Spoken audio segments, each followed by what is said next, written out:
ഇന്നൊരു സാറ്റർഡേ ആണ് കേട്ടോ. വെയിൽനാളം ഉള്ളിലേക്ക് ഇങ്ങനെ തട്ടിയപ്പോഴേ കർട്ടൻ മെല്ലെ നീക്കിയിട്ടോ ഞാനൊന്ന്.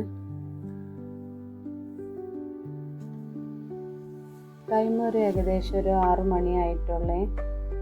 പ്രഭാതം മനോഹരമാക്കുന്നത് നമ്മുടെ മനസ്സ് പോലെയാണ് അല്ലേ. കുറച്ച് നേരമൊക്കെ ഞാൻ എൻ്റെ ചെടികൾ നോക്കി അവരോടൊക്കെ ഒന്നിങ്ങനെ കിന്നരിച്ച് നിൽക്കും കേട്ടോ. അതൊരു സന്തോഷം നൽകുന്ന ഒരു കാര്യമാണ് എനിക്ക്. എന്നെ പോലെ അങ്ങനെ ആരെങ്കിലും ഉണ്ടോ ഉണ്ടെങ്കിൽ ഒന്ന് കമൻറ്റ് ചെയ്യണേ. അങ്ങനെ നമ്മൾ കിച്ചണിലെത്തി. നമ്മളെ പ്രധാന സ്ഥലമാണല്ലോ. ഒരു ചായയിൽ നിന്ന് തുടങ്ങാമല്ലേ. അതൊരു ഏലക്കായും കൂടി ഇട്ട ചായ ആണെങ്കിൽ എനിക്ക് ഒന്നും കൂടി ഇഷ്ടമാണ്.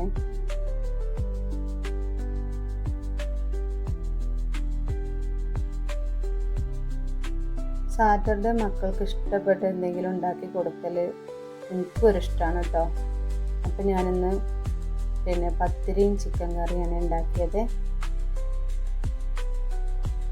എൻ്റെ പത്തിരി കണ്ടിട്ട് നിങ്ങളൊന്നും നെറ്റണ്ട. ഞാൻ അതിലേക്ക് കുറച്ച് ഗോതമ്പ് പൊടി ഇട്ടതിന് ചെറുതുകൊണ്ട് കേട്ടോ ഈ കളർ ഇങ്ങനെയാണെങ്കിലും വൈകുന്നേരം വരെ നമുക്കിതിന് ബലം വെക്കാറില്ല. ഒന്ന് ശ്രദ്ധിച്ചുകൊണ്ട് എങ്ങനെ ഒന്ന് ചെയ്ത് നോക്കണേ.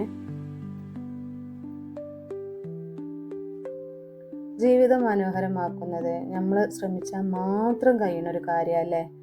ഒരു വീടിൻ്റെ, അതായത് നമ്മളൊരു വീടിലെ ഒരു മരത്തിൻ്റെ വേരാണ് നമ്മൾ.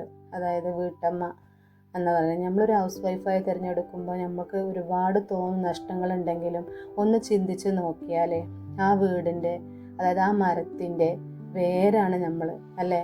ആ വേരിന് അതിൻ്റേതായ വളവും വെള്ളവും ഒക്കെ കിട്ടിയെങ്കിൽ മാത്രമുള്ള ആ മരം വലുതാകുക അല്ലേ. ഒന്ന് ചിന്തിച്ച് നോക്കൂ.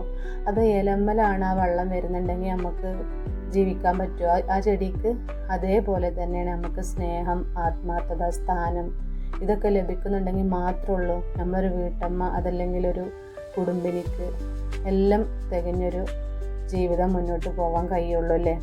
അതിന് നമ്മൾക്ക് ശ്രമിക്കുക തന്നെ വേണം. നമ്മൾ മനസ്സിലാക്കാൻ പറ്റുന്ന ഒരാൾ വേണം എന്നാണ് കേട്ടോ നമ്മുടെ ജീവിതത്തിലെ ഏറ്റവും വലിയൊരു പോസിറ്റീവായിട്ട് കാണുന്നത്. അങ്ങനെ നമ്മൾ ചിക്കൻ കറിയും പത്തിരിയൊക്കെ സെറ്റായിട്ടുണ്ടേ. ഒരു നേരെങ്കിലും നമ്മൾ ഈ സ്ഥാനത്തില്ലാത്തത് നിങ്ങൾ ആലോചിച്ച് നോക്കിയിട്ടുണ്ട് എപ്പോഴെങ്കിലും? നമ്മളെപ്പോൾ എത്താൻ നമുക്ക് വേറൊരാൾക്കും കഴിയില്ല. ഞാൻ ഫ്രീ ആകുന്ന ടൈമിൽ നമുക്ക് വെളുത്തുള്ളി ഇഞ്ചിയൊക്കെ ഞാൻ രാത്രി തന്നെ തൊലിച്ച് വെക്കാറുണ്ട് കേട്ടോ. അതൊക്കെ ഒന്ന് പാത്രത്തിലാക്കിയിട്ട് ഇന്നത്തെ മോർണിംഗ് നമുക്ക് നിർത്താം കേട്ടോ. അപ്പോൾ ഓക്കെ, ബൈ. വീഡിയോ എല്ലാവർക്കും ഇഷ്ടമാണെങ്കിൽ ഒന്ന് സപ്പോർട്ട് ചെയ്യണേ. അസ്സലാമു അലൈക്കും.